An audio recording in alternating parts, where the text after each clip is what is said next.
Pronto, tá gravando. Então, pessoal, bem-vindos mais uma vez aqui para a palestra do SCA. A gente vai chegando ao fim desse semestre já, sobre felicidade. Tem algumas pessoas aqui que estão vindo a primeira vez, pelo que eu estou vendo, mas essa parte final aqui desse semestre está sendo para discutir temas mais práticos, né, relacionados à felicidade. A gente viu questões mais teóricas no começo e agora estamos vendo questões mais práticas da vida cristã. Hoje o Guilherme vai explicar aí qual é a maior de todas as heresias protestantes para a gente, dar as razões por que ele se mudou para o Patriarcado de Constantinopla e foi excomungado de 3 igrejas presbiterianas aí. E Guilherme, se tu puder também se apresentar, dizer quem tu é, falar um pouco, possível também, da tua relação com o SCA no passado. O Guilherme é um dos fundadores, ele está lá no princípio do SCA. Não, fundador não. Já tá tem fake news aí, né? Mas está no princípio, né? Talvez tu seja o quê? Segunda geração?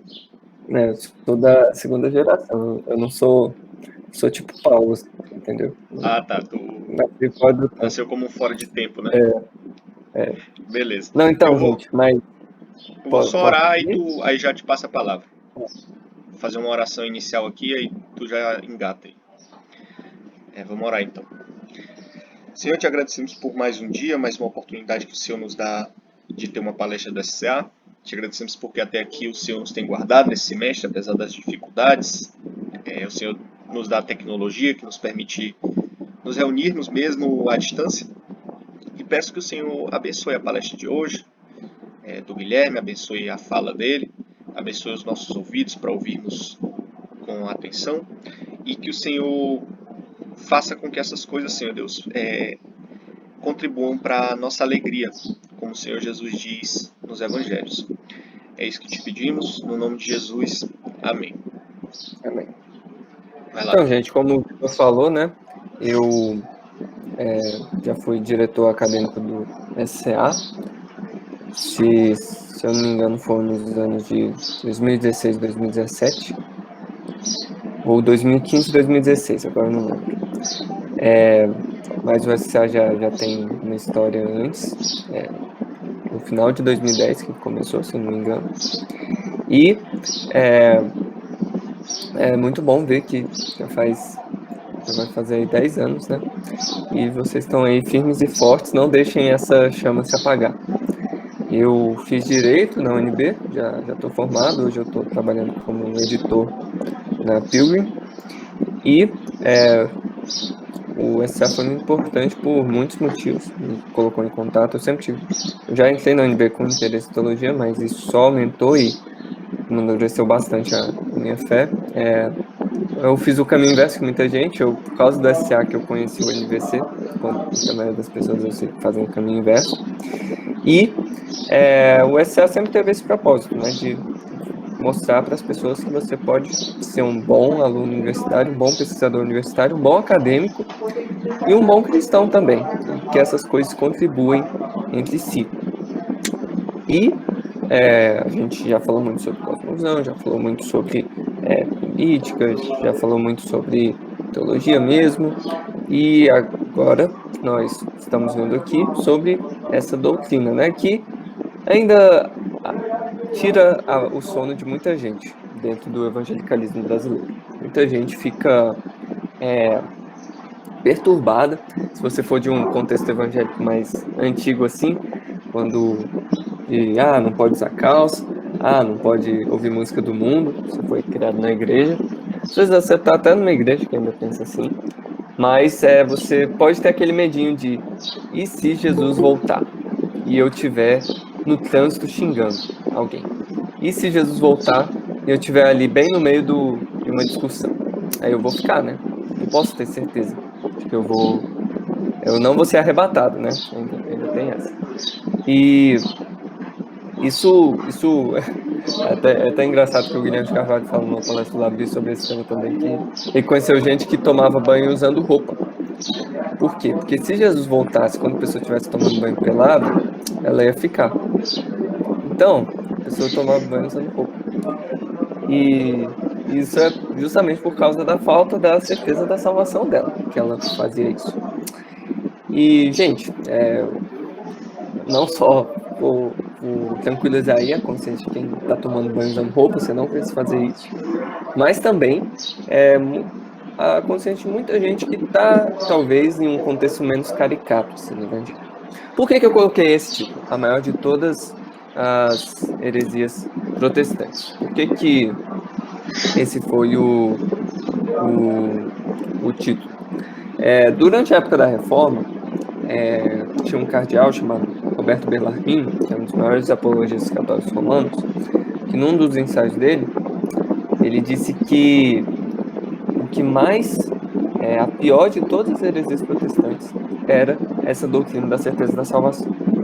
Porque isso contrariava totalmente o espírito do catolicismo romano, de você precisar passar por uma via sacramental orientada pela igreja, e talvez até pelo purgatório, depois que você morrer, para poder chegar ao céu.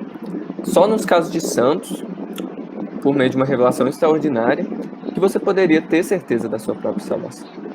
Mas o cristão comum deveria simplesmente seguir peregrinando no caminho que a igreja determina, pelos sacramentos que a igreja determina, e ter esperança em Deus de que um dia aquilo vai dar certo.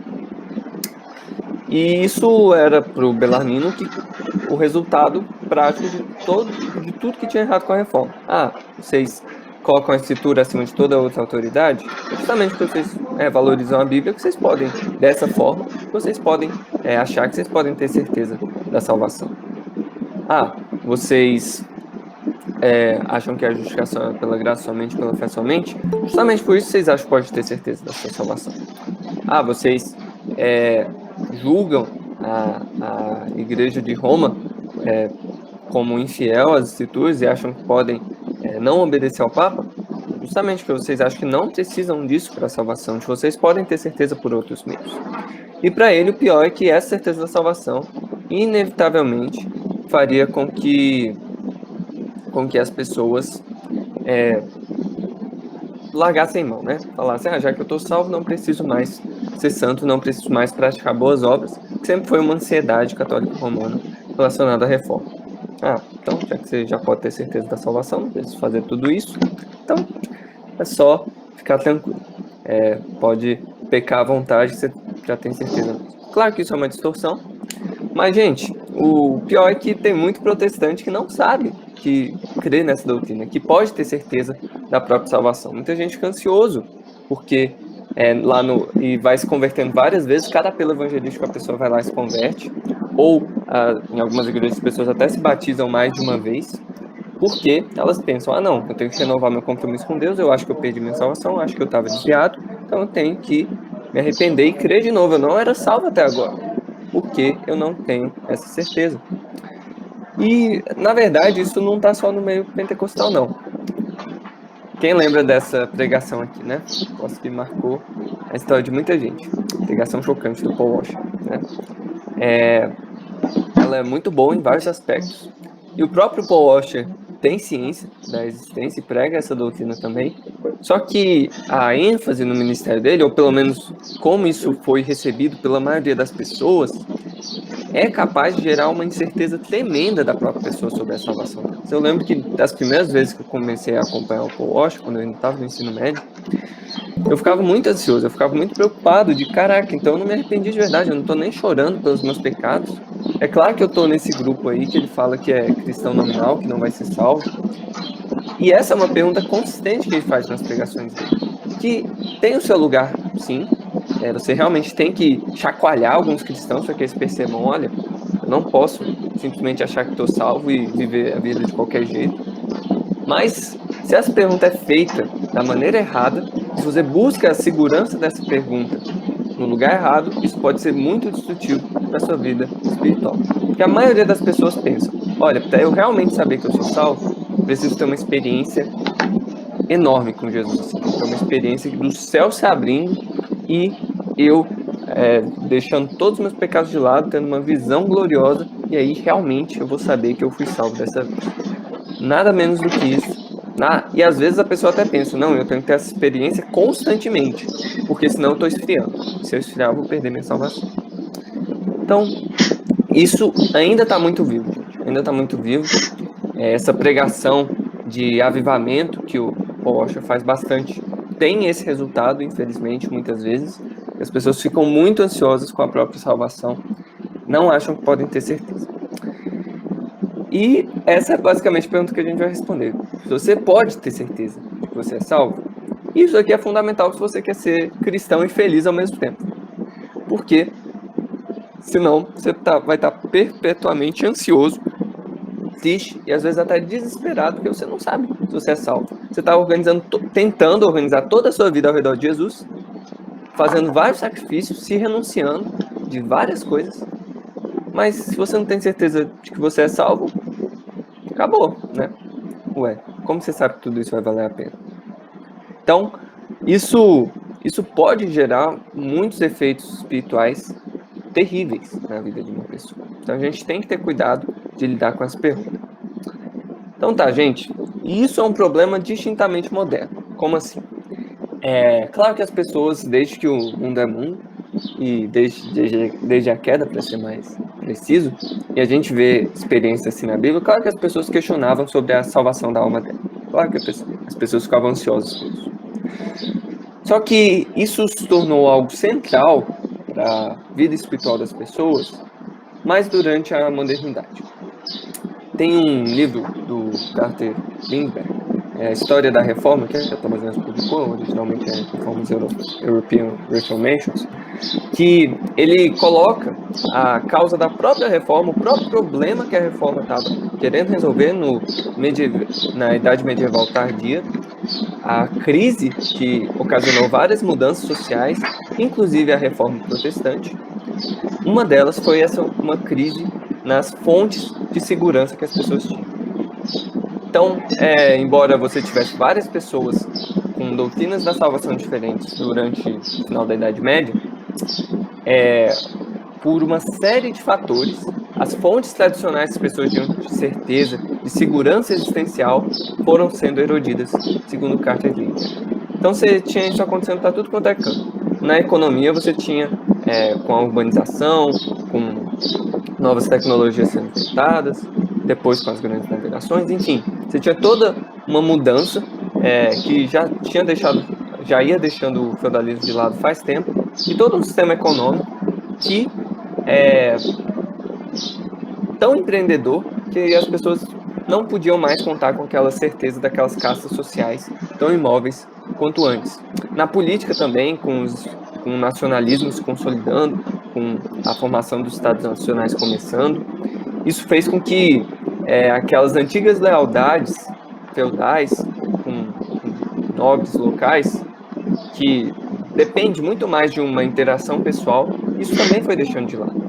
Então, você precisava contar e às vezes até lutar, muitas vezes, em guerras por pessoas que você não conhecia. Ou pelo menos nem sabia muito bem por que você estava lutando aquela guerra. Claro que isso ficou bem mais forte depois na modernidade, nas grandes guerras, né? Mas isso foi uma mudança significativa. E teve uma mudança também propriamente literária, com o Renascimento, evidentemente, com várias críticas ao sistema moral que tinha se consolidado na Idade Média, pelo menos na prática, né? Críticas à hipocrisia do clero, dos abusos eclesiásticos. Isso até mesmo os católicos romanos faziam. E teve uma crise propriamente religiosa também. A gente tem o que é chamado do grande cisma do Ocidente, que depois do cativeiro babilônico do papado, na França, que um papa teve que ficar preso ali em Avignon por questões políticas com o rei da França. Quando o papa voltou para Roma, teve uma cisão. Um papa foi eleito em Roma, depois que o que tinha voltado morreu, mas logo depois ele se mostrou inapto para governar o papado e outro papa foi eleito. E aí ficou essa guerra entre dois papas eleitos. E aí depois foi feito um concílio para decidir qual papa ia ficar no poder, eles elegeram um terceiro papa, e é claro que os outros dois papas não quiseram abdicar. E aí ficou essa guerra entre três papas, isso durante o século XIV e XV. E aí depois foi feito mais um concílio ocidental, considerado pelos católicos ecumênico, que resolveu essa questão lá em Constança, depondo os papas, e agora falando que eram os concílios que deteriam a maior autoridade na igreja. Só que com o novo Papa eleito, agora por esse concílio, que superou os outros, ele logo não quis mais esse negócio de concílio governando a igreja como autoridade máxima e deixou claro que ele era a autoridade eclesiástica máxima. E isso colocou, evidentemente, o papado num descrédito muito grande, que ele já tinha. E isso não foi apenas no alto nível da igreja. Toda aquela venda de indulgências, toda aquela ansiedade que tocava bem mais a vida das pessoas quanto a própria salvação existia também. Tem um historiador chamado Diarmaid MacCulloch que ele que ele conta que se você olhar nos testamentos, principalmente na Europa mais setentrional, no norte da Alemanha, por exemplo, do período, você vê uma quantidade assustadora de dinheiro sendo destinada a missas, a caridade, indulgência, tudo isso que a pessoa ficava preocupada, falava, não, eu vou pro purgatório, tem que ficar muito tempo lá, alguém tem que ficar aqui rezando, fazendo missa por mim, eu tenho que fazer algumas boas obras aqui com o meu dinheiro quando eu morrer, para garantir pelo menos um tempo menor no purgatório.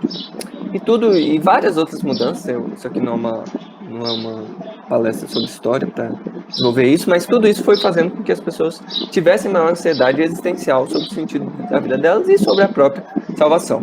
E a própria descoberta pessoal de Lutero, que contribuiu para a reforma, confirma isso, né? O maior problema de Lutero é que ele não podia ter certeza da própria salvação, porque ele achava que nunca tinha feito o suficiente, nunca tinha se confessado o suficiente, nunca tinha ido à missa o suficiente, não tinha graça suficiente disponível para ele não era esforçado o suficiente. E ele descobriu, com a verdade da justificação pela fé somente, que Cristo já tinha feito tudo e por isso ele podia descansar na graça de Deus. E ele agora podia ter plena certeza da própria salvação dele.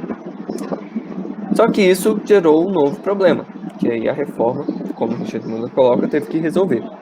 Assim como na área da autoridade teológica você tinha a Bíblia, e você falava, não, é a Bíblia que deve reger todas as outras regras, todas as outras normas na teologia. E aí você tinha um problema de como interpretar a Bíblia, então, como não deixar que isso caísse num subjetivismo, cada um inventa sua interpretação. Você também tinha o mesmo problema agora da própria salvação. Tá bom, você fala que as pessoas podem ter certeza da salvação, mas como que elas não vão usar isso para serem prepotentes e saírem pecando por aí? Como que, por um lado, você vai evitar isso, seria o extremo do antinomismo, né? E por outro lado, como que você vai evitar o extremo do legalismo? As pessoas sempre ficarem se esforçando cada vez mais para conseguir sentir essa certeza. E é basicamente essa pergunta, né? Aqui colocando num sistema mais reformado, enquanto que fique claro que todo protestante tinha esse problema. Mas se você não tinha que simplesmente seguir lá na via sacramental romana e fazer o que a igreja romana te mandava fazer para abater essa ansiedade, como é que ia solucionar você dizer que, não, Deus predestinou todo mundo? Como é que você sabe agora se você é predestinado? Não, mas eu sou justificado pela sua fé somente. Mas como que você sabe que a sua fé é verdadeira e não é uma fé falsa?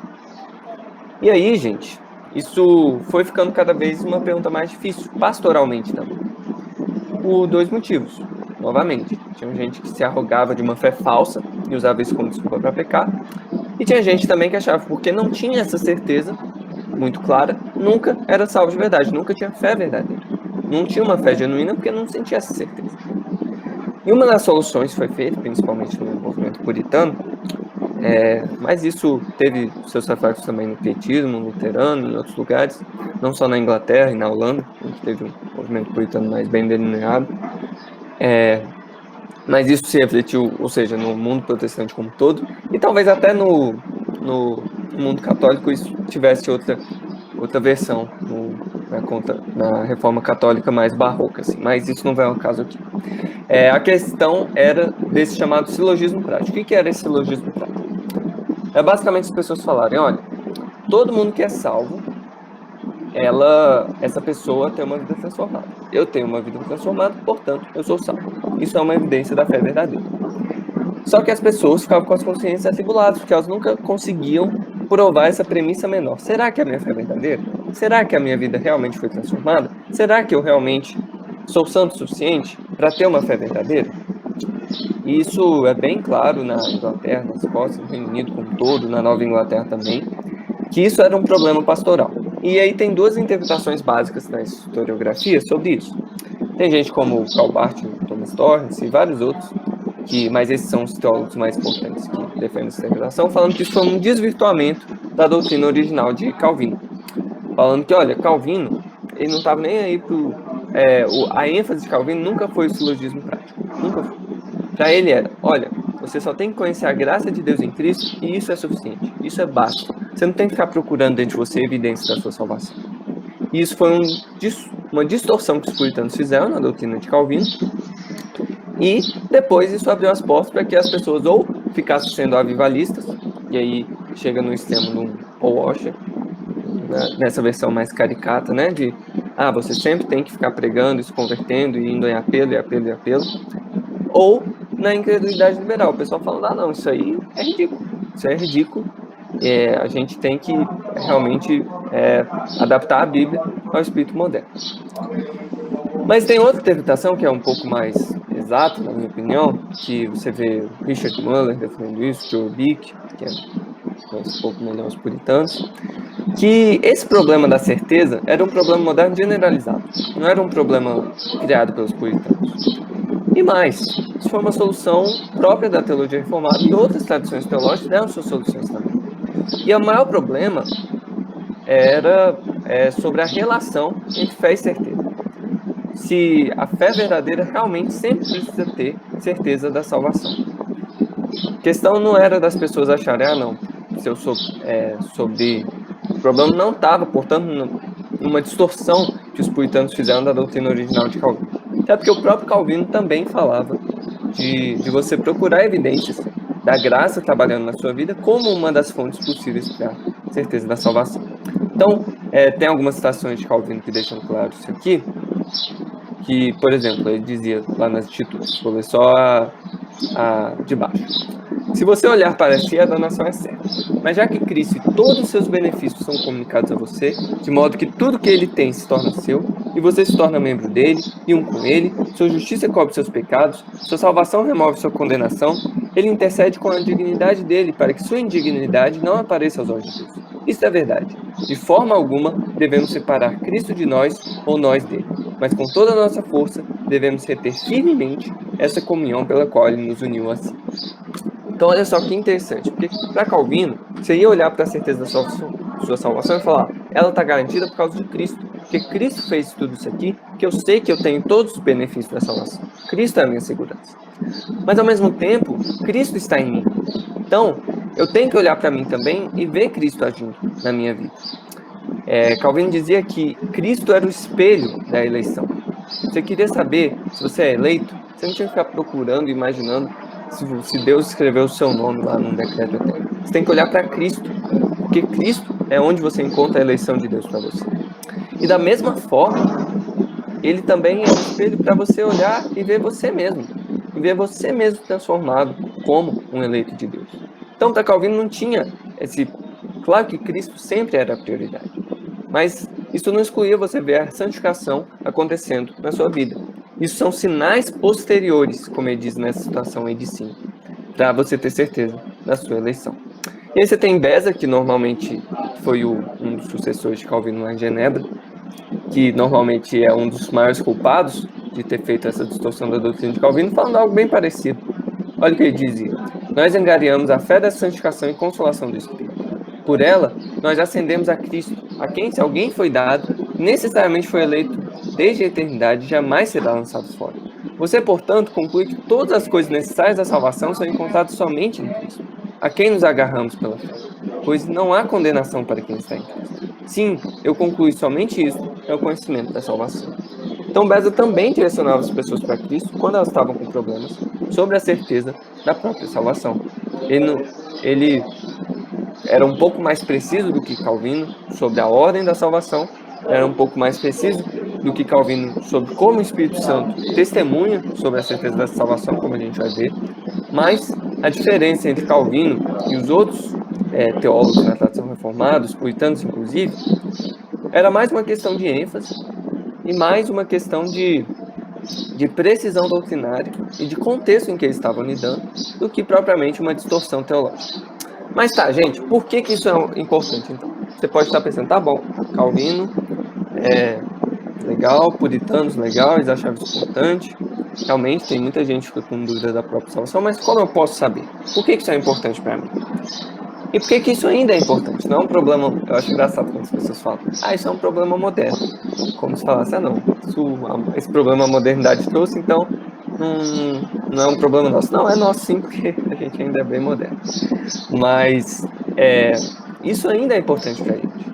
E o Babin, que é outro teólogo que a gente vai usar muito aqui, inclusive se você quiser ler algum livro sobre esse assunto, pegue esse livro aqui do Babin, editor Emmanuel Dias, Certeza da Fé, tem na Pilgrim também.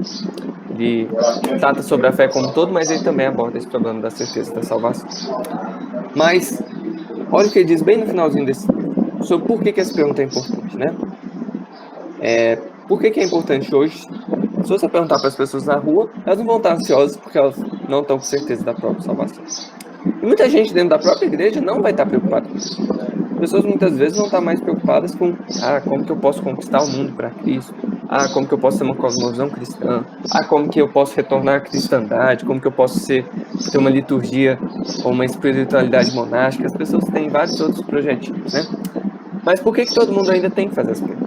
Olha o que o Babin diz. Embora os cristãos do século XIX tenham esquecido o mundo ao se perderem em si, que ele está criticando o avivalismo, né?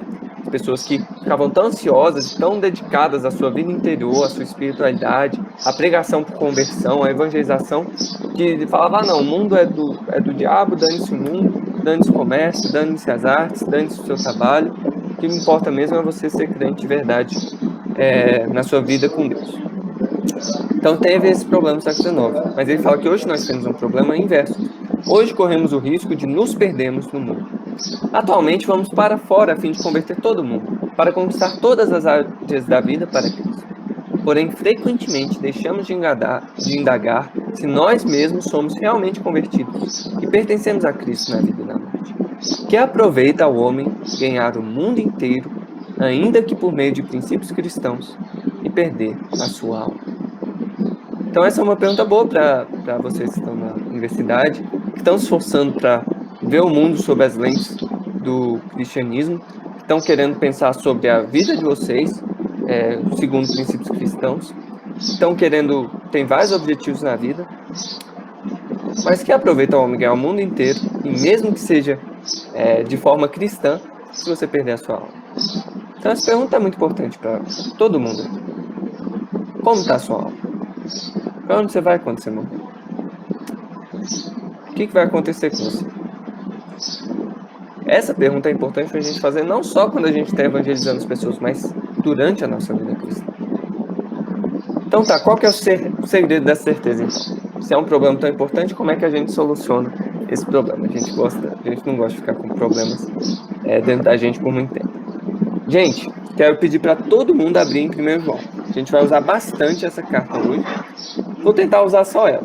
Às vezes, claro que eu vou citar outros versículos, mas vou tentar ler só versículos dela. Se você quer uma carta, um texto bíblico que trata sobre certeza da salvação, é 1 João. 1 João é uma carta muito adequada para isso. Na verdade, sobre até mais geral de certeza da salvação. Certeza se você está no caminho certo. Uma carta muito apropriada para isso. Alguém pode ler 1 João 1,3? Deixa eu pegar aqui minha Bíblia.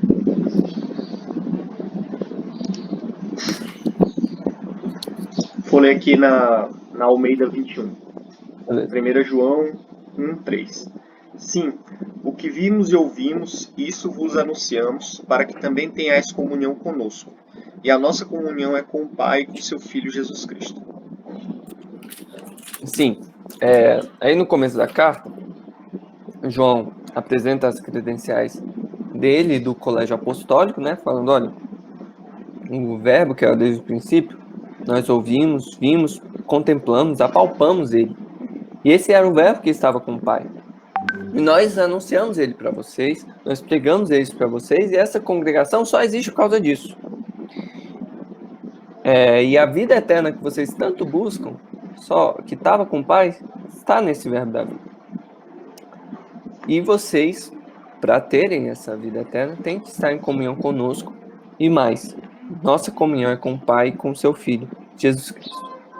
O segredo para você ter certeza da sua própria salvação, que na verdade é o segredo da salvação, que na verdade é o segredo do universo todo, porque foi para isso que Deus criou todas as coisas, mas é a comunhão com Deus Trino. Esse é o segredo da certeza da salvação, e a gente vai desenvolver isso aqui, mas isso já é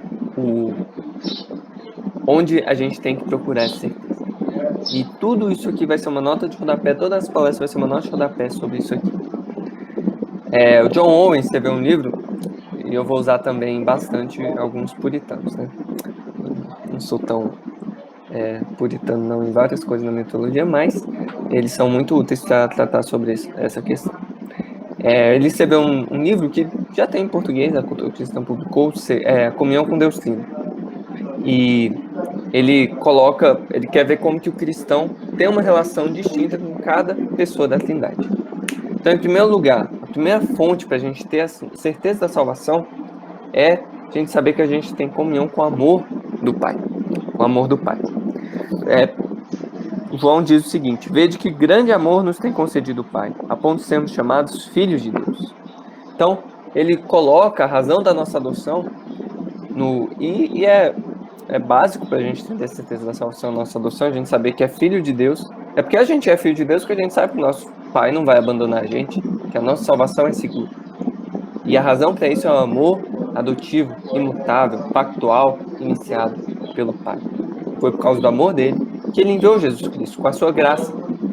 E a graça que Cristo concede para nós na salvação, que nos dá certeza, que nos dá segurança, que ele é o nosso mediador encarnado, que ele pode nos salvar completamente, porque ele sempre vive por interceder por nós. No dia que Jesus deixar de ser encarnado, é o dia que ele vai deixar de acompanhar a igreja dele. Porque a igreja dele nasceu do lado dele, nasceu do lado ensanguentado dele. Assim como Eva foi tirada do lado da costela de Adão. Ele se encarnou justamente para salvar essa igreja. Ele se tornou uma só carne com essa igreja. Ela é a noiva e a esposa dele. Eles vão ser um só por toda a eternidade. Então, no dia que Cristo deixar de ser homem, é o dia em que a nossa salvação vai deixar de existir. Como o apóstolo João diz, tal como ele é, também somos nós, neste mundo. Tal como ele se encarnou, e tal como esse mundo vê e trata Deus, também é assim que ele vê e nos trata. Que é aí que está a nossa certeza. Alguém pode ler 1 João 5, de 11 a 13?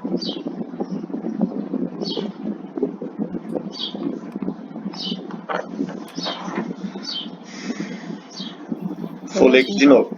Vai lá, Eli. O testemunho é este, que Deus nos deu a vida eterna e esta vida está no seu Filho. Aquele que tem o Filho tem a vida. Aquele que não tem o Filho de Deus não tem a vida. Estas coisas vos escrevi, a fim de saberdes que tendes a vida eterna, a vós outros que credes em nome do Filho de Deus. Olha só que interessante. Primeiro, o próprio João fala que se você quer saber se você tem vida eterna, é só ler o que ele escreveu. Então isso já deixa claro como que o propósito dessa carta é a gente saber que a gente tem vida eterna. Você quer saber que você tem vida eterna? Lê o que João escreveu. Então, por isso que essa é conhecida como a carta da certeza da salvação.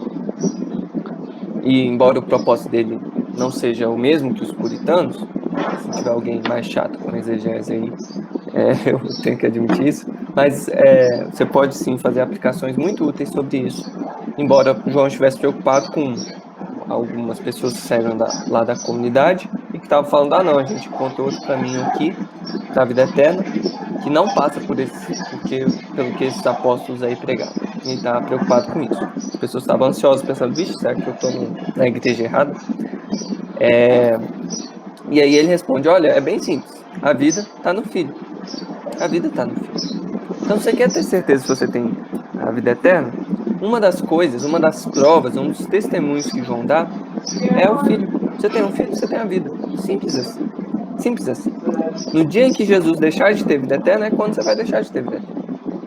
Essa é o tamanho da nossa segurança. A própria vida de Cristo com Deus. E por fim, a gente também tem a consolação do testemunho do Espírito Santo com o nosso Espírito. João também usa isso como um desses testemunhos. Olha o que diz em 1 João 3,24. E aquele que guarda os seus mandamentos permanece em Deus e Deus nele. E nisto conhecemos que ele permanece em nós pelo Espírito que nos deu. Então, uma das razões para Deus nos dar o Espírito Santo é para a gente saber que ele permanece em nós. Perceba, não é, ele visitou aqui, ele deu uma passadinha aqui e foi embora. Perdi a minha salvação. Não, é saber que ele permanece em nós. O Espírito Santo está em nós. O Espírito Santo veio morar em nós como um templo. Ele intercede por nós com gemidos inexprimíveis. E o Espírito Santo pode até ficar triste de vez em quando dentro da gente. Mas ele não vai embora. Assim como ele pairou por sobre a criação e até hoje renova a face dessa criação com seu sopro. Quando ele faz alguém nascer de novo, ele fica lá. E isso é uma boa segurança. Ele recebeu essa missão do Pai e do Filho, para testemunhar do Filho, para glorificar o Filho. E ele não glorificaria o Filho se deixasse os irmãozinhos de Jesus abandonados. Jesus diz, olha, eu não vos deixei órfãos, porque eu estou deixando o Espírito Santo com vocês. Se a gente pudesse perder a nossa salvação, se a gente não tivesse razão para ter certeza da nossa salvação, a gente ia poder viver como órfão. Mas Jesus nos deu o Espírito Santo para que a gente não precise viver como órfão. Então essa é a razão, gente. Esse um só Deus, Pai, Filho e Espírito Santo, esse elo indissolúvel que existe entre as pessoas da Trindade, é o que estabelece e firma nosso pacto, a nossa aliança com Deus. Então no dia que Pai, Filho e Espírito Santo deixarem de se relacionar e serem um só, é o dia que a gente vai deixar de ser um só com eles também, se você é verdadeiramente salvo. Então é a partir daí que a gente tem que pensar na nossa certeza da salvação, a partir de Deus, porque nada mais a teologia faz do que falar sobre Deus e todas as coisas em Deus.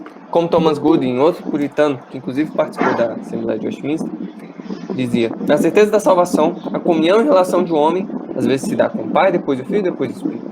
Às vezes o seu coração se atrai por considerar o amor do Pai ao escolher, depois o amor de Cristo ao redimir, novamente o amor do Espírito Santo, que perscruta as profundezas de Deus e as revela a nós, tirando-nos todas as dores. Então o homem passa de um testemunho a outro distintamente. Nunca deveríamos estar satisfeitos até que todas as três pessoas estejam igualmente em nós e todas permaneçam em nós, ao sentarmos em meio a elas, enquanto cada uma manifesta seu amor a nós. Muito bonita essa figura. Quando a gente busca a nossa certeza da salvação, a gente está querendo sentar e falar, ó Pai, ó Filho, ó Espírito Santo, ó único Deus, mostra o teu amor. E aí, cada um vem mostrando o amor e a gente fala, esse é o tamanho do amor de Deus, por isso eu posso ter certeza. Então, gente, eu vou usar aqui a Confissão de Fé de Westminster como base para a gente desenvolver um pouco essa certeza da salvação que sempre está fundamentada no próprio Deus. Isso aqui não é só porque eu sou presbiteriano, não, até porque eu sei que nem todo mundo aqui é presbiteriano, mas é porque essa é uma das declarações clássicas sobre certeza da salvação, feita ali no auge do período puritano, e que foi utilizada na Confissão dos Batistas, reformados também, na Confissão dos Congregacionais, na Confissão de Savoy. Isso aqui foi usado como base, e até mesmo alguns metodistas mais arminianos, como John Wesley, e o próprio Armínio também, não desprezava inteiramente falar de certeza da salvação. Então, eu acho que é algo que, nesse ponto, embora vão ter algumas peculiaridades aqui, é óbvio, mas eu acho que é algo útil para todos os protestantes. Então tá, ela começa falando sobre, definindo e falando sobre a possibilidade da certeza da salvação. Ainda que os hipócritas e os outros não regenerados podem iludir-se vãmente com falsas esperanças e carnal presunção de se acharem no favor de Deus e em estado de salvação, esperança é essa que perecerá, contudo os que verdadeiramente creem no Senhor Jesus e o amam com sinceridade, procurando andar diante dele em toda boa consciência, podem, nesta vida, certificar-se de se acharem em estado de graça e podem regozijar-se na esperança da glória de Deus, nessa esperança que nunca os envergonhará. Então, a primeira coisa que a Confissão de Fé de Westminster faz é dividir entre a falsa certeza e a verdadeira certeza. Falando, tem muita gente que é hipócrita, que é cristão só da boca para fora, nunca foi regenerado, que diz que tem essa certeza. Isso é uma presunção carnal. Isso é uma presunção carnal. As pessoas se julgam salvas, elas se presumem salvas, elas se inflam com isso, usam isso para alimentar a soberba delas e para acharem que estão bem com a vida, mas elas não são salvas de verdade. Isso é óbvio. Nosso coração é enganoso. A gente pode se enganar sobre a nossa própria salvação. O Senhor Jesus fala no Sermão do Monte que tem gente que vai falar: oh, nossa, mas eu fiz milagres, fui profeta, e você está falando que eu apartar de você, Jesus? O próprio apóstolo João também fala nessa epístola. Ele fala que, olha, teve gente que saiu dentre vocês que eles não eram dentre vocês. Mesmo que essas pessoas agora estejam falando que elas que têm o caminho da salvação. Então, e às vezes a pessoa até usa essa certeza da salvação para pecar, né? Não, já sou salvo mesmo, posso viver a vida adoidado. E o apóstolo João também adverte contra esse erro. Ele diz, olha, se dissermos que não temos cometido pecado, fazemos-no mentiroso, e sua palavra não está em nós. Se a gente se convence, tem a nossa certeza com base de, eu nunca peco, não sou pecador, isso é mentira. Mas a verdadeira certeza não é assim, ela é humilde, ela é mansa, ela é tranquila. Ela é algo que Deus nos dá a possibilidade de ter. Então isso aqui é para já refutar os católicos romanos. Que Deus nos chama em Cristo a plena certeza de fé, como diz lá em Hebreus. Fala lá em 2 Pedro que nós somos chamados a confirmar a nossa eleição. Fala lá em Romanos 5 que o amor de Deus é derramado no nosso coração e o Espírito Santo derrama esse amor e essa esperança não nos decepciona, não nos frustra, não falha. Então, gente, o Espírito Santo vai lá e coloca convicção da salvação dentro da gente, e quando ele coloca, ele não está mentindo. Ele não está falando, não. É como se fosse um cupom aqui, que vale por tempo limitado essa certeza que eu estou te dando, ou essa salvação que eu estou te dando. Não, é possível sim ter certeza. E a gente viu na própria epístola de João falando, olha, eu estou escrevendo isso aqui para vocês saberem que tem vida eterna. Então, deve ser possível saber que a gente tem vida eterna. E tem uma terceira categoria também, que a gente vai desenvolver um pouco melhor.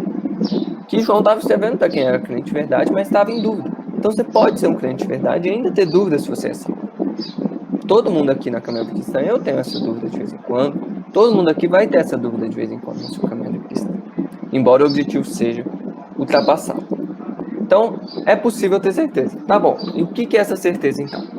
Essa certeza não é uma mera persuasão conjectural e provável, fundada numa falsa esperança.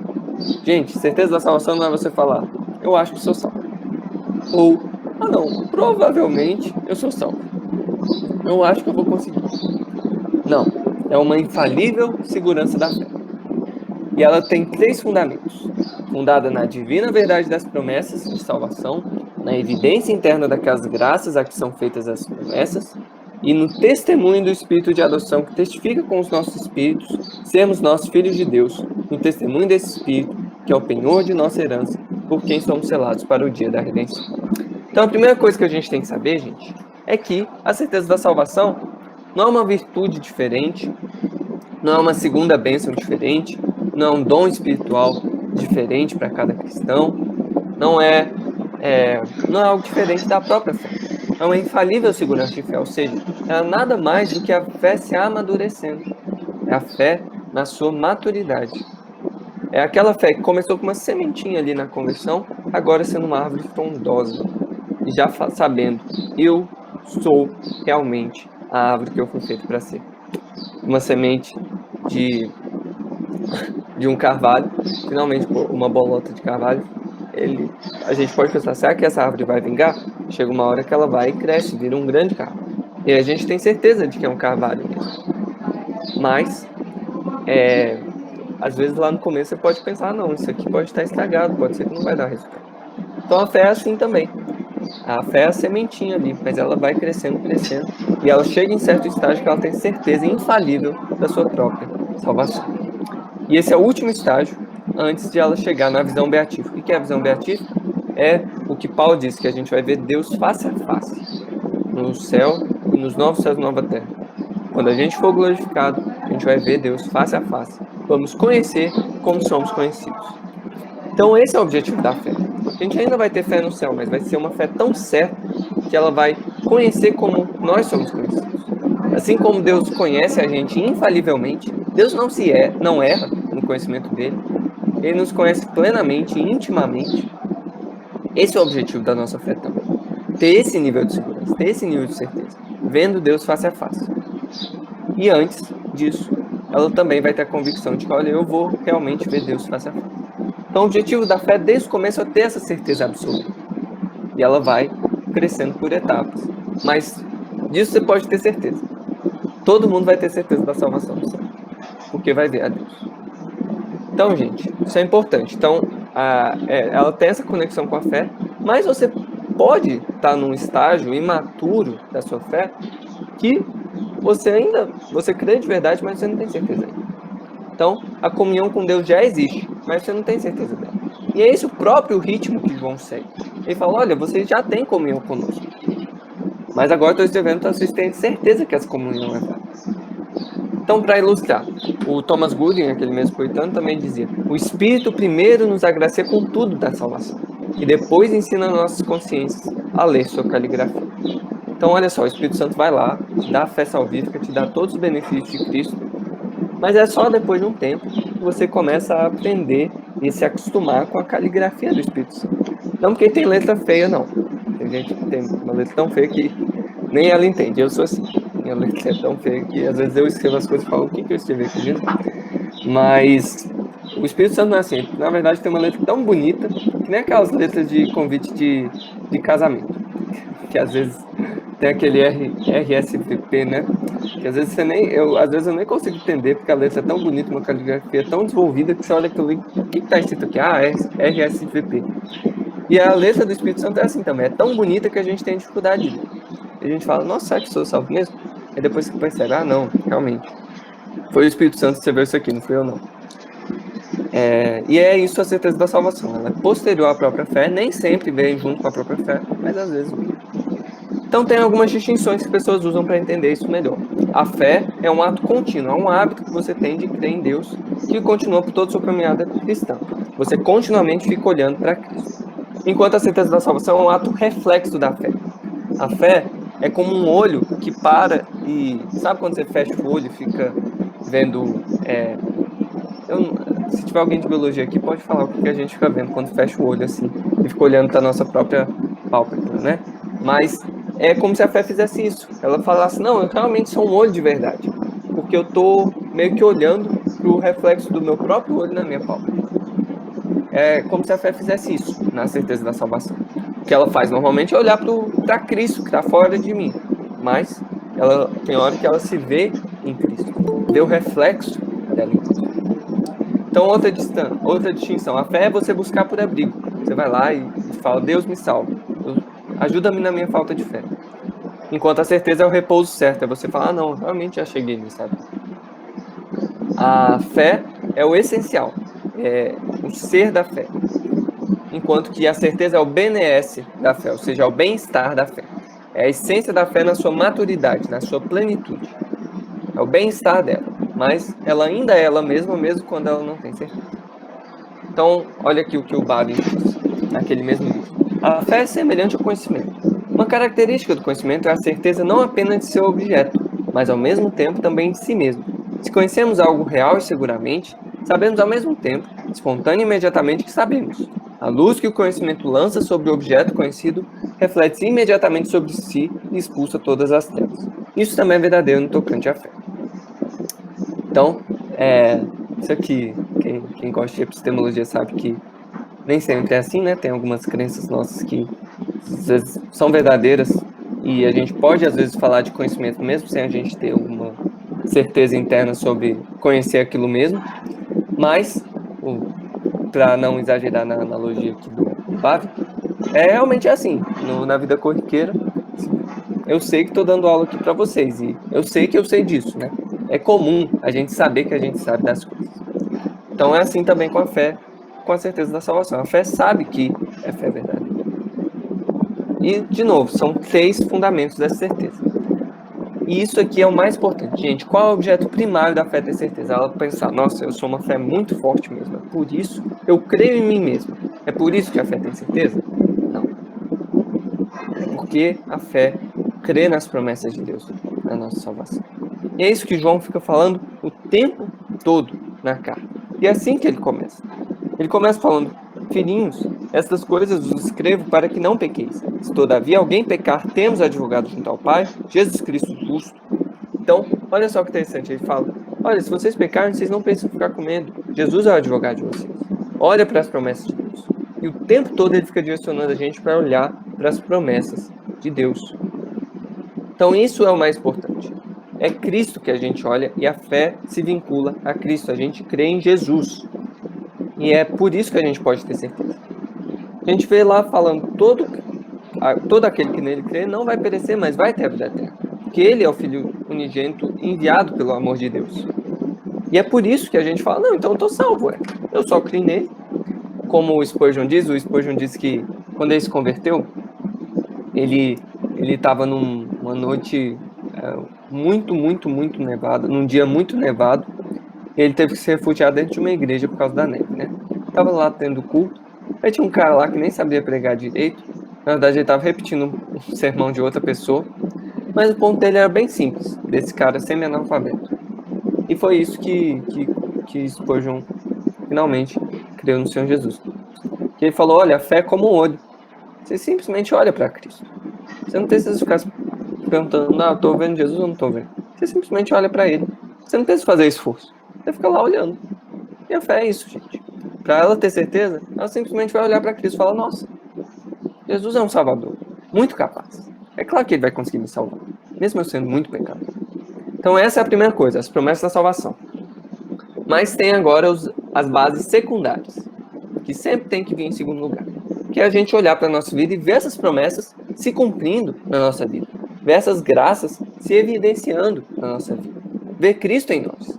Como Paulo diz, né, não sou eu mais quem vive, mas Cristo vive em mim. E essa fé, essa vida que agora eu tenho, eu vivo pela fé no Filho de Deus que me amou e se entregou por mim. Então, é isso que a certeza fala. É isso que a certeza fala. Cristo vive em mim e eu sei disso. Eu tenho certeza disso. Porque a vida que agora eu vivo, não sou mais eu. É Cristo vivendo em mim. Então aqui a gente tem 2 silogismos que a gente pode fazer. Silogismo, para quem não lembra, é aquele negócio da lógica aristotélica, né? Você tem a premissa maior, a premissa menor e a conclusão, né? Todos os homens são mortais, Sócrates é homem, portanto, Sócrates é mortal. E aí a premissa maior seria todo aquele que crê em Cristo tem uma vida transformada e é salvo. Eu tenho uma vida transformada, portanto, eu creio em Cristo. Mas é claro, por isso que tem que ser o secundário. Porque você sempre vai poder olhar para a sua vida e pensar, não, mas será que está transformado o suficiente? Você sempre pode olhar para isso. E tem um silogismo místico também, que é, olha, o Espírito Santo testemunha no coração de quem é verdadeiramente salvo. De todo mundo que é verdadeiramente salvo. Ele testemunha no meu coração, portanto, eu sou verdadeiramente salvo. Mas é claro, você pode pensar, será que essa minha experiência é forte o suficiente? E essa segunda evidência, essa segunda base da certeza, ela sempre vai ser precária se ela não estiver unida com as outras duas. Se você não olhar primeiro para Cristo e olhar mais para você mesmo, é claro que você vai ficar desesperado. É claro, é óbvio. Mas, por outro lado, se você olhar para Cristo e não ver nenhuma diferença em você mesmo, aí também tem algo errado. Porque se você está verdadeiramente unido com ele, vai ter uma diferença em você. Mas, gente, vocês podem perceber que a conta não fecha, né? Só com essas duas coisas. Eu posso ter experiências altíssimas com Deus, posso parecer o melhor crente que todo mundo conhece, posso estar muito convicto das promessas de Deus, mas posso ser um salvo. Posso, no final das contas, ser só um fariseu irrepreensível, mas que ainda não conhece Jesus. E por isso que isso aqui não é uma fórmula. Porque senão ia ser simplesmente um silogismo. Tem a promessa, tem a evidência aqui, tem a conclusão. E esse terceiro elemento é fundamental por causa disso. Que é ele que vivifica e empodera os outros dois. Que é o testemunho do Espírito Santo. Por causa do Espírito que permanece em nós, que a gente sabe que tem a vida eterna. Então, gente, é por causa disso. As promessas da salvação vão ser vivas para você se o Espírito Santo fizer elas vívidas para você. As graças e a sua vida vai ser transformada, você vai conhecer a Cristo e vai sentir isso no seu coração se o Espírito Santo fizer isso. É Ele, a realidade pessoal que envolve a promessa, a fé e todas as suas evidências. Gente, certeza da salvação é e sempre será um presente, uma dádiva pessoal e livre de Deus. Ele chega e dá. E pode ser que não chegue por muito tempo, porque Ele não está querendo dar. Simples assim. Ah, mas tem as promessas da salvação? Tem. Ah, mas minha vida foi transformada? Foi. Mas eu ainda não tenho certeza? Não tenho. Por quê? Porque o Espírito Santo não quer te dar. Mas uma hora ele vai dar. Nem que seja nos novos céus e nova terra. Mas ele vai dar. Essa é a garantia. E sem esse Espírito Santo testemunhando no nosso coração que nós somos filhos de Deus, e a gente clamando Abba Pai por isso, sem esse testemunho, não vai. Não vai. Então, gente, aqui tem o Anthony Burgess, outro membro da Assembleia de Westminster. Eu não achei figura dele, então coloquei da própria igreja de Westminster, lá em Londres. E esse quartinho aqui, se você for lá visitar a igreja de Westminster, não pense que eles fizeram lá no meio da igreja, a Assembleia. Eles fizeram nessa Câmara de Jerusalém, que chama. Nem é tão grande assim. E olha o que o Anthony Burgess, um puritano que participou da Assembleia, um dos melhores, dizia: devemos prestar atenção se não estamos olhando demais para nós mesmos com o intuito de achar graça em nossos próprios corações. Quando, com isso, esquecemos aqueles atos de fé, pelos quais comungamos com Cristo imediatamente, confiamos somente nele para a nossa justificação. Isso é como se o velho Jacó se alegrasse tanto na carruagem enviada por José, pela qual soube que seu filho estava vivo, que não desejasse ver o próprio José. Assim, enquanto estás cheio demais de alegria para perceber a graça em ti, esqueces de se alegrar em Cristo mesmo, o qual é mais excelente que todas as suas graças. Não sei se vocês lembram, mas quando os irmãos de José voltaram para buscar o pai deles, Jacó, José enviou alguns presentes também, e enviou as carruagens com esse presente. E aí, fala lá no texto bíblico que Jacó não acreditou, mas ele começou a ver tudo aquilo e falou: não, então realmente ele deve estar vivo. Mas, não faria sentido ele falar: não, tá vivo, vou ficar aqui sentado, que bom que ele tá vivo. Não, ele quis ir lá encontrar ele. Então a nossa fé é assim também, gente. Se você ficar tão obcecado com: ai, minha vida foi transformada, as minhas boas obras, minhas experiências com Deus, e esquecer do próprio Cristo, das próprias promessas de Cristo, não vai adiantar. Você tem que ir lá e se encontrar com ele. E ele é mais excelente do que todas as suas graças. Então, estamos acabando aqui. Esses são os 2 últimos parágrafos, que fala sobre como que essa certeza se relaciona com a fé. Ô, Vitor, você pode ler para mim aí esse parágrafo enquanto eu bebo uma água aqui? Vou ler. Esta segurança infalível não pertence de tal modo à essência da fé que um verdadeiro crente, antes de possuí-la, não tem de esperar muito e lutar com muitas dificuldades. Contudo, sendo pelo Espírito habilitado a conhecer as coisas que lhe são livremente dadas por Deus, ele pode alcançá-las sem revelação extraordinária, no devido uso dos meios ordinários. É, pois, dever de todo fiel fazer toda a diligência para tornar certas a sua vocação e eleição, a fim de que por esse modo seja o seu coração no Espírito Santo confirmados em paz e gozo, em amor e gratidão para com Deus, em firmeza e alegria nos deveres da obediência que são os frutos próprios desta segurança. Este privilégio está, pois, muito longe de predispor os homens à negligência. Beleza, obrigado. Então tem 2 coisas importantes nesse parágrafo. Primeiro, qual que é a relação entre fé e certeza da salvação e como você obtém essa certeza, e por que que essa certeza não faz a gente ficar negligente e falar: já tenho certeza da salvação, então não preciso fazer nada. Então, primeiro, a relação entre certeza e fé que a gente já viu, né? A fé tem essa conexão orgânica ou virtual com a certeza. A certeza nada mais que a fé matura, a fé, essa virtude da fé bem exercitada. Como seu músculo, todo mundo aqui tem um bíceps, mas pode ser que seu bíceps não apareça muito, que nem o meu. Se o Peregrino estiver aqui também, o dele também não aparece muito, não. Mas todo mundo aqui ainda tem um bíceps. Todo crente verdadeiro tem fé, mesmo que essa fé não apareça. Mas à medida que você vai exercitando essa fé, ela vai crescendo e amadurecendo, é uma hora que todo mundo vê, até você mesmo. E aí você fala: nossa, eu tenho meu bíceps aqui. Então a fé também acontece isso. Quando ela chega à sua maturidade, ela chega na sua fase adulta, sênior, é isso que acontece, ela tem certeza. Mas na infância dela pode ser que ela não tenha certeza mesmo. E o que é importante, gente, lembrar é que a gente é salvo pelo objeto da nossa fé e não pelo tamanho ou intensidade dela. Mesmo que ela seja um grãozinho de mostarda, ela ainda pode grandes coisas. A certeza sempre vai estar ali latente, inconsciente. Porque, assim, se você crê em Jesus de fato, você fala: não, Jesus me salva. mesmo que você não sinta muita certeza no seu coração, mesmo que você questione a sua própria salvação, só o fato de você orar para Deus, falar, Deus, será que eu sou salvo mesmo? Me dá certeza. Só essa oração já tem uma certeza ali que Deus vai te ouvir.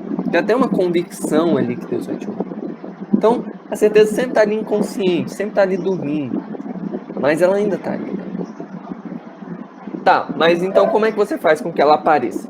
Como que você se exercita para o seu bíceps espiritual da fé aparecer? Qual que é o treino que você tem que fazer? E aí a gente chega aos passos de João aqui. Os passos que João coloca aqui são os meios da certeza que a gente tem que lembrar, gente, que isso aqui é um dever, tá? Pode falar, não, eu não estou muito preocupado com minha salvação, não. Não quero ter certeza agora, não. Tô de boa. Depois, quando eu for mais velho, eu me preocupo com isso. Não, gente, isso é um dever de todo crente. João não falou, estou escrevendo isso aqui para vocês saber que vocês têm vida eterna. Mas assim, se não quiser saber também, Deus abençoe. Pedro fala pra gente confirmar e ser diligente em confirmar a nossa eleição. Ser diligente, se esforçar, trabalhar para fazer com que isso aconteça. Então, se você não está com certeza da sua salvação, ou se, como eu, você às vezes luta com dúvidas sobre isso, talvez não nesse exato momento, mas se isso ainda é algo pendente para você, isso vai flutuar ao longo da vida, vai oscilar ao longo da vida, essa fé não cresce, né, direto assim, uma ascensão contínua, é mais um gráfico tipo de bolsa de valores, assim, um gráfico mais acidentado, mas ainda é um dever que a gente tem que buscar. Tá, então o que a gente faz? Tá, tem várias coisas que a gente tem para fazer segundo João. E aí eu vou precisar muito da ajuda de vocês agora, até porque a gente já está chegando no final. Sei que vocês podem estar um pouco cansados, mas a gente vai ler muitos textos de João agora que falam sobre esses testes ou esses meios de você cultivar a certeza dentro de você. Isso aí, vai começar a chamada mesmo. Deixa eu colocar a lista aqui. Na verdade, eu vou falar os textos e aí eu peço que vocês sejam bem rápidos para ler. 1 João 4, de 1 a 6. Vou ler aqui. Amados, não acrediteis em qualquer espírito, mas avaliai se os espíritos vêm de Deus, porque muitos falsos profetas têm saído pelo mundo. Assim conheceis o Espírito de Deus. Todo espírito que confessa que Jesus Cristo veio em corpo é de Deus. E todo espírito que não confessa Jesus não é de Deus, mas é o espírito do anticristo, a respeito do qual tendes ouvido que havia de vir e agora já está no mundo. Filhinhos, vós sois de Deus e já tendes vencido os falsos profetas, pois aquele que está em vós é maior do que aquele que está no mundo. Eles são do mundo, por isso falam como quem é do mundo, e o mundo os ouve. Nós somos de Deus. Quem conhece a Deus nos ouve. Quem não é de Deus não nos ouve. É assim que conhecemos o espírito da verdade e o espírito do erro. Então, entre as ansiedades dessa congregação que João estava responsável, estava isso. Será que o que a gente crê é verdade mesmo? E tinha alguns falsos profetas se incomodando, falando, não, Jesus não veio em carne, não. Talvez a gente tenha um gnosticismo incipiente aqui, falando que Jesus não tinha um corpo verdadeiro, era um espírito, era um logos pairando e que o corpo dele era só ilusório. A gente não sabe muito bem. Mas o teste que João coloca aqui para as pessoas saberem se o Espírito de Deus está agindo é um teste doutrinário. E isso é muito interessante, gente. Aí qual que é a verdade da encarnação aqui? Qual que é a verdade da encarnação aqui? Que, olha, Jesus veio em corpo. Jesus é realmente um ser humano. E é assim que você sabe que o diabo odeia essa verdade. Ele não quer que ninguém saiba disso. E quer que todo mundo negue isso. Porque é assim que ele foi destruído. Assim que a cabeça da serpente foi esmagada. Assim que a cabeça da serpente foi esmagada. Pela encarnação de Cristo. E é assim que o diabo vai negar. E, gente, por isso que é importante a gente ter ortodoxia. Teve uma discussão aí entre web crentes, né? Não sei quem é web crente, eu acho esse termo horrível. Mas, enfim. Que tava tendo uma discussão de... o Ed Renekiewicz falou, ele sempre gosta de soltar isso, né? Ele é tipo o Bolsonaro, assim, entre os evangélicos. Ele solta umas coisas que depois o pessoal fica discutindo e ele fala que não falou depois. Mas... ele questionou, falou, não acredito em ortodoxia não, isso é um conceito excludente, que o que importa é você ter Jesus, o que importa é você estar com Jesus. Isso é extremamente problemático, mas tem um sentido prático que isso é problemático, um sentido pastoral que é problemático. O próprio João já está falando que se você não tem uma ortodoxia, você não consegue consolar a consciência das pessoas quando chegar um falso profetinha para elas falando: ah, você não é salvo não, você não tem a doutrina certa, tem uma revelação aqui. Olha, tá todo mundo falando que esse negócio de Jesus ser encarnado é verdade, mas não é. Você sempre foi enganado. E tem muita gente assim que fica espalhando essas teorias da conspiração. E evangélicos, porque não tem uma ortodoxia bem fundamentada, são muito fáceis de cair nelas. De onde você acha que vem boa parte das testemunhas de Jeová? É de evangélico desavisado. Boa parte de gente em judaísmo messiânico que nega a trindade. Boa parte de evangélico desavisado, que não tem um conceito sólido de ortodoxia, e aí vem alguém falando: ah, não, esse negócio de trindade aí é falso, essa aqui que é a doutrina correta, essa é a revelação correta, você tem que crer nisso para você ser salvo. E as pessoas vão lá e creem, porque não tem uma ortodoxia clara. Não tem ninguém falando: ó, se tu crê nisso aqui, tu é salvo, se tu não crê, tu nem é cristão. E a gente precisa disso, gente. Tá bom, tem algumas doutrinas que são difíceis da gente delinear exatamente onde que é o limite da ortodoxia. Mas isso não é justificativa, não. E aqui João tem um critério bem claro. Você acredita que Jesus veio em carne? Ó, o Espírito Santo que falou isso para você. Então tem esse uso confessional. Você crê na doutrina correta? E, gente, se você não crê que Jesus é o Filho de Deus, se você não crê na Trindade, tome cuidado. É muito provável que você não seja cristão. Tá, então esse é o primeiro teste, confessional. Vamos lá. Tem também um teste moral. Quem pode ler 1 João 3, de 6 a 9?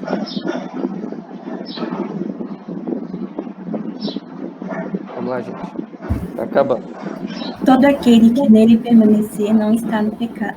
Todo aquele que está no pecado não o viu, nem o conheceu. Filhinhos, não deixem que ninguém os engane. Aquele que pratica a justiça é justo, assim como ele é justo. Aquele que pratica o pecado é do diabo, porque o diabo vem pecando desde o princípio. Para isso o Filho de Deus se manifestou, para destruir as obras do diabo.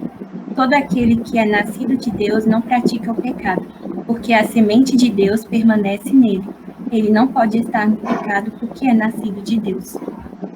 Então, João de novo, bem preto no branco, bem claro, falando: olha, aqui obviamente ele não estava falando que crente não peca, né? Até porque ele falou no começo da carta que se alguém dizia que não peca, estava mentindo. Está falando que a pessoa não vive na prática do pecado, não tem uma vida definida pelo pecado, como o diabo é definido. O diabo é o ser que peca por definição. Da mesma forma, o crente é quem não vive pecando, por definição. Então, é bem claro, se você está crescendo na fé, se você está desenvolvendo as virtudes cristãs, se você está crescendo em santidade, isso é uma prova de que é Deus que está fazendo isso. É a divina semente dentro de você que está crescendo. Então, teve um puritano que falou, eu não lembro agora, que você não vê uma planta, você não sabe se uma planta está crescendo no exato momento. Tu olha para ela parece estar parado mesmo. Mesmo que seja aqueles feijãozinhos que a gente planta na escola, né? Às vezes as crianças plantam lá no copinho e fica lá olhando, esperando o feijão crescer. E não cresce, porque demora. Porque a planta, para você saber quanto ela cresceu, você não tem que ficar olhando e vendo.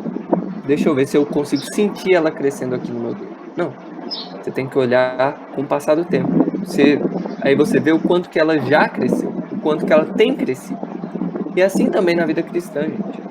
A gente pode olhar pra gente e falar: nossa, eu ainda sou tão pecador.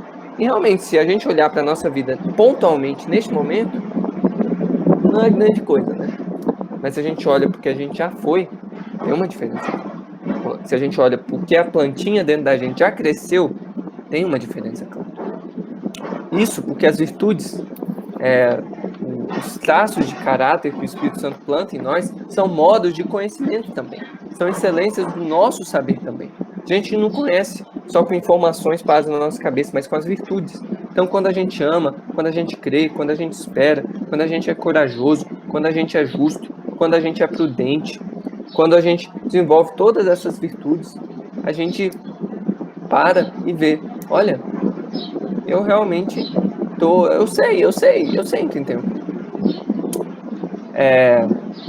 Então, esse é outro teste. É outro meio de você cultivar a sua certeza. Desenvolver moralmente. Não pecar e praticar a justiça. Mas não é só isso. Também tem um teste que é um ponto mais alto que João coloca e enfatiza muito nessa carta. Você quer saber a virtude mais fácil de saber se você está realmente andando com Deus é essa. Quem pode ler 1 João 5, de 1 a 4? Todo aquele que crê que Jesus é o Cristo é nascido de Deus.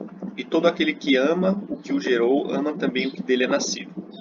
Assim sabemos que amamos os filhos de Deus, se amamos a Deus e guardamos seus mandamentos. Porque o amor de Deus está nisso, em guardarmos os seus mandamentos, e seus mandamentos não são peso. Pois todo o que é nascido de Deus vence o mundo. E esta é a vitória que vence o mundo, a nossa fé. Quem vence o mundo, senão aquele que crê que Jesus é o Filho de Deus? Então, olha só, ele fala que é um movimento natural da fé você amar. Você amar o que dele é nascido. Amar os filhos de Deus e amar o próprio Deus, guardar os mandamentos de Deus. Ele diz lá em 1 João 3,14 também: nós sabemos que já passamos da morte para a vida, porque amamos os irmãos. Aquele que não ama, permanece na morte. Então, como tem os dois grandes mandamentos, amar Deus com todo o coração, toda a alma, todo o entendimento, e amar o próximo como a nós mesmos, é isso que é um teste comunitário básico. Deus não se une com indivíduos isolados. Cristo não morreu por indivíduos isolados, ele morreu pela noiva dele. Deus faz aliança com o povo dele. Não foi só você que o Espírito Santo fez nascer de novo. Tem uma penca de gente que ele fez. Você tem que amar essa penca de gente. Isso é um teste muito prático. Você olha para o seu irmão e você ama ele, você se sacrifica por ele, você vai atrás dele, você o edifica com seus dons. Como que é a sua relação com a igreja de Deus? Que isso é uma crítica um pouco válida que é feita contra essas experiências espirituais de apelo evangelístico, né? Que se você fica só falando para as pessoas que têm certeza da salvação num momento isolado, é lógico que vai ter muita gente que vai querer se converter naquele momento. Mas agora, para elas realmente terem certeza, elas têm que entrar na vida de discipulado da comunidade. Você tem que participar de uma igreja, tem que receber os sacramentos, como a gente vai ver. É isso que vai confirmar a fé dela. É amando as pessoas na prática, que é ali onde o Espírito Santo está trabalhando. Você quer saber onde o Espírito Santo está trabalhando hoje, nesse exato momento? Ele não está trabalhando, em primeiro lugar, ele não está trabalhando em altas visões e revelações, novos livros bíblicos sendo escritos. Ele está trabalhando na igreja de Deus.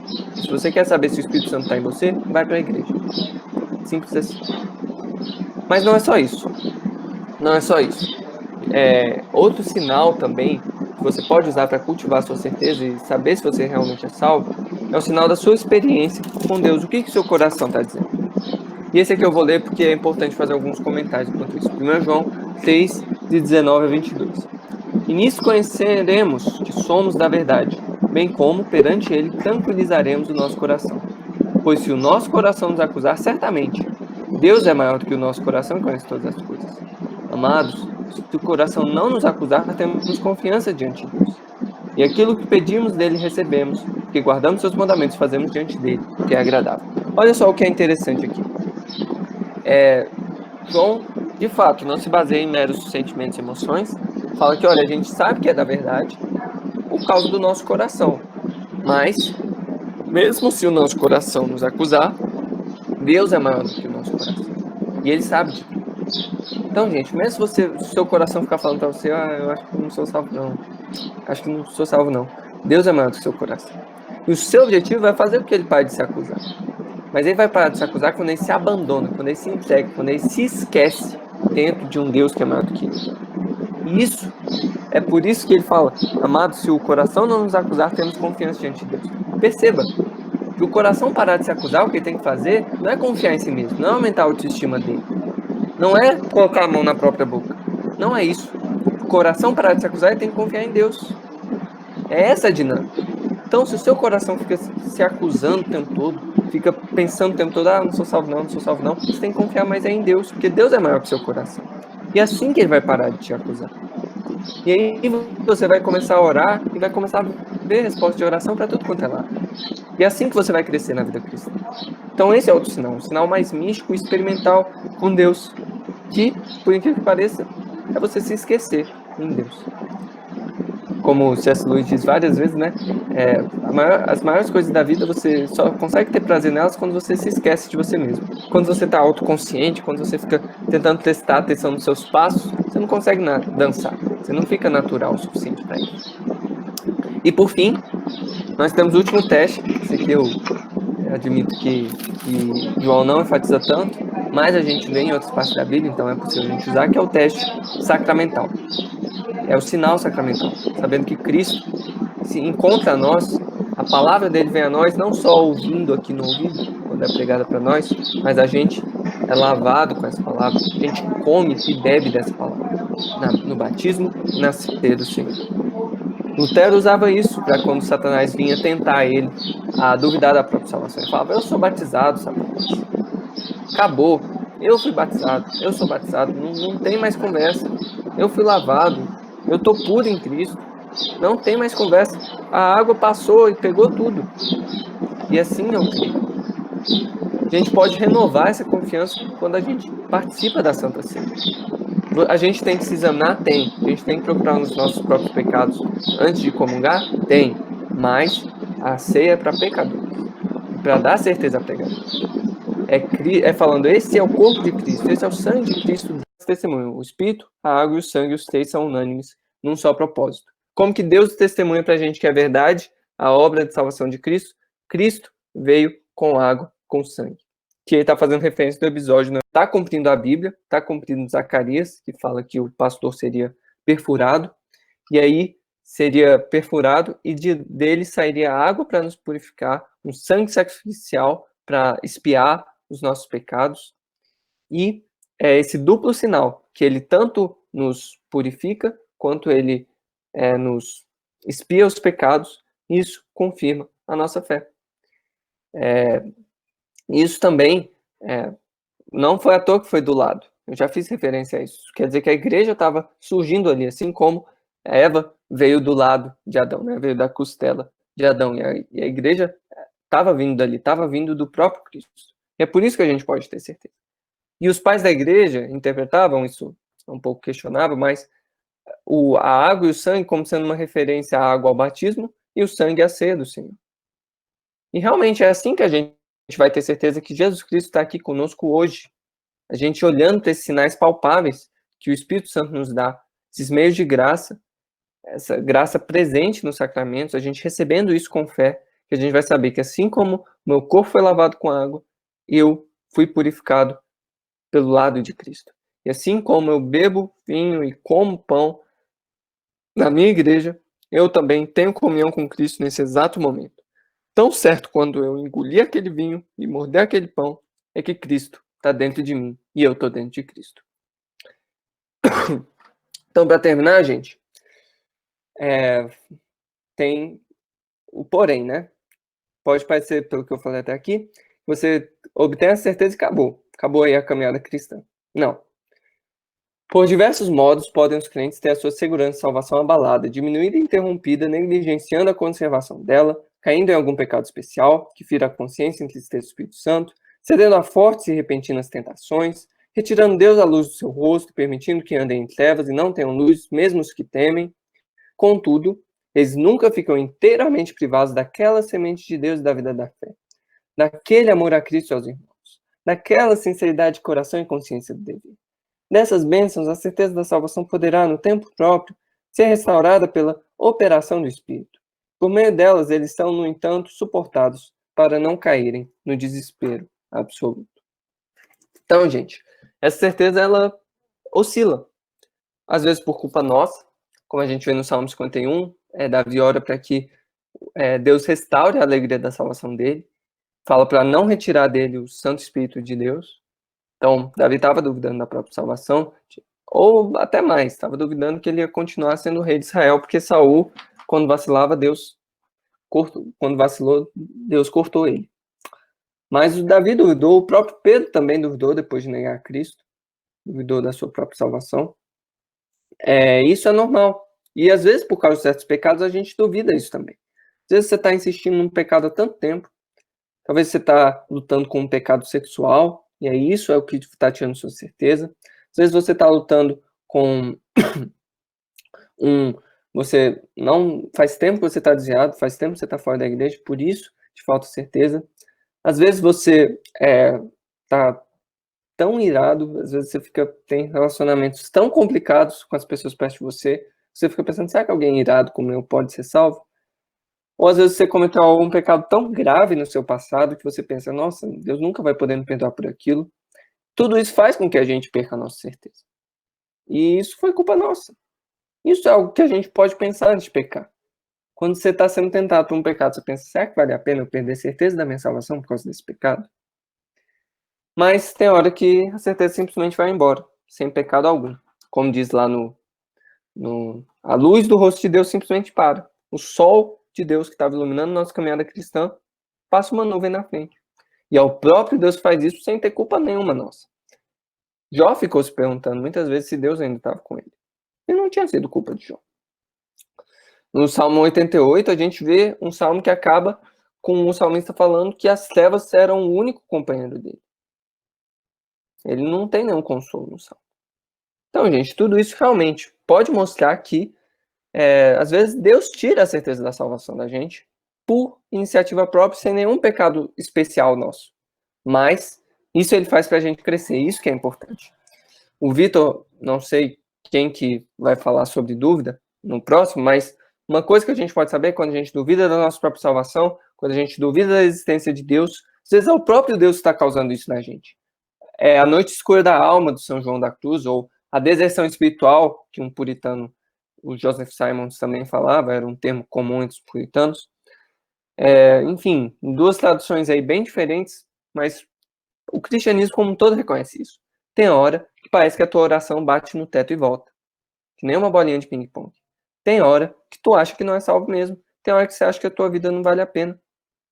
Tem hora que você acha que Deus sumiu do mapa. E às vezes é o próprio Deus que faz você pensar isso, para que você cresça, para que Cristo viva mais plenamente em você, para que você, mesmo sem certeza, mesmo sem experiências com Deus, continue caminhando em direção a Ele. Falando, olha, eu posso não saber, posso estar sendo esmagado por essa dúvida, mas eu ainda olharei para Ele, eu ainda o amarei, eu ainda o seguirei. Isso é algo que Deus faz às vezes para a gente crescer. E o importante é que em nenhum desses dois casos o desespero vai ser final. Nunca vai ser a última resposta. Nunca você vai cair num desespero absoluto e você fala, não, já era. Eu vou pro inferno. Nunca. Porque Deus é maior do que o nosso coração e nossas certezas. Porque essa é a certeza da salvação, no final das contas. É o próprio Cristo. Por isso que a gente tem certeza. Porque Cristo vive ainda hoje. Mesmo quando a gente não crê nisso, mesmo quando a gente não tem certeza absoluta sobre isso, mesmo quando a nossa vida está bagunçada, Cristo ainda vive. E Cristo continuará vivendo para todo sempre. E o Pai nele, o Espírito nele, e o Pai, e o Filho e o Espírito Santo em nós. Então, se você estiver numa dessas situações de maior escuridão, sem certeza, lembre da graça que Deus já te deu no passado. Lembre dos momentos bons que você teve com Deus. Lembra das coisas que Deus já mudou na sua vida. Conta as suas bênçãos. Espere. Às vezes Deus só quer te ensinar a esperar. John Milton, e eu vou concluir com isso, ele que escreveu O Paraíso Perdido, né, aquele clássico da literatura inglesa, ele ficou cego no final da vida. Naturalmente, um escritor cego tem alguns problemas, né? E ele escreveu um poema no final da vida, ele estava lutando com o que muita gente luta que já é idoso, né? Qual que é a minha utilidade agora? E um dos versos ele diz, também servem aqueles que esperam. Às vezes, tudo que Deus quer que você faça, neste momento da sua vida, é você esperar. Esse é o único serviço que Deus pede de você. E aí você vai continuar obedecendo. E como que fica o resto da sua vida? Se você tiver certeza da sua salvação, como que vai ficar o resto da sua vida? Você vai abandonar ela? Porque você chegou no ápice da sua experiência espiritual? Não. E aqui é a nossa última citação do Bavinck. Falando sobre o crente, né? Ele é um filho de Deus, não com base em todos os tipos de experiências internas, mas com base nas promessas do Senhor.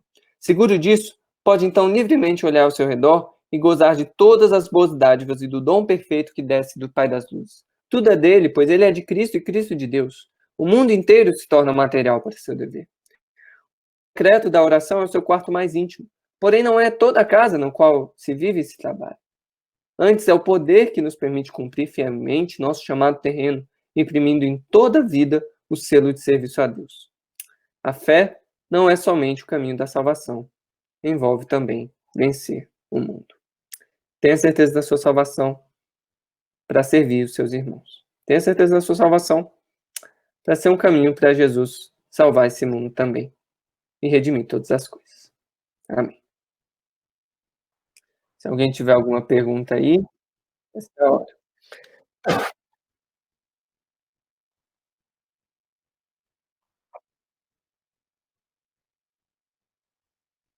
Beleza.